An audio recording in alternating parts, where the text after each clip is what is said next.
Good morning, everybody. I hope that you are all well. You might have seen that this morning the theme is the gospel to all nations, with a little reference to Isaiah chapter 2, verses 2 to 4, in which we see the effect of the gospel on nations as they learn about God and follow in his ways and what that does to their local communities.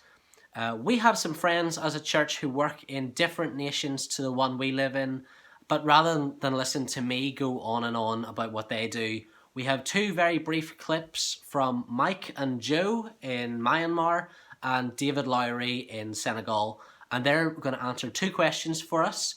Why mission work, and why did you go wherever you are?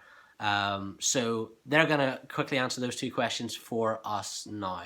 We're Mike and Joe in Myanmar, and when we think about what drew us to cross-cultural mission, very much there were romantic ideas about who we were and what we could do, but as the years have gone on, we've realised it's about what God's already doing, and also that he invites us to be part of it with other people.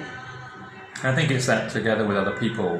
When we look at Myanmar, one of the things that drew us here was the people we'd got to know when we were doing student work in Birmingham, and that led our interest to be here. And it's the working with others here and the partnerships with others here, which in many ways are part of what God has used to continue to sustain us here.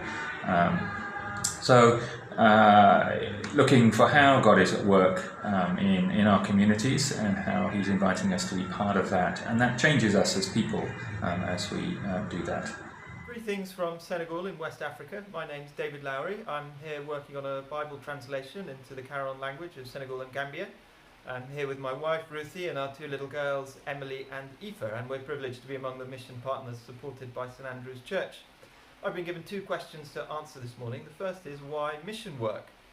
Well, I guess the obvious answer to that is that Jesus commanded his disciples to make disciples of all nations. Now, I don't think that means that every Christian needs to move to a different country, but I think it does mean that every Christian needs to think through, how can I participate in that with the gifts that God's given me?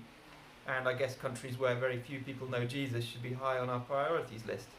In my case, the idea of going to work overseas on a Bible translation project seemed like a great way to contribute to fulfilling Jesus' command to make disciples of all nations. Second, I've been asked, why Senegal? Why did we come to Senegal? Well, Ruthie and I both joined Wycliffe Bible Translators as singles back in 2009, and they asked us, where would you like to go in the world to work in Bible translation? And we both said more or less the same thing. We said, well, I don't really mind, but preferably not Africa. Well, discussions took place and it was decided that there was a need in Francophone Africa, and because Ruthie already spoke French, she should be sent to Francophone Africa. And then because we got engaged around that time, it made sense to send me to the same place. So hence we ended up here in Senegal, and God's plans are not always our plans, and we're very happy to be where he's placed us.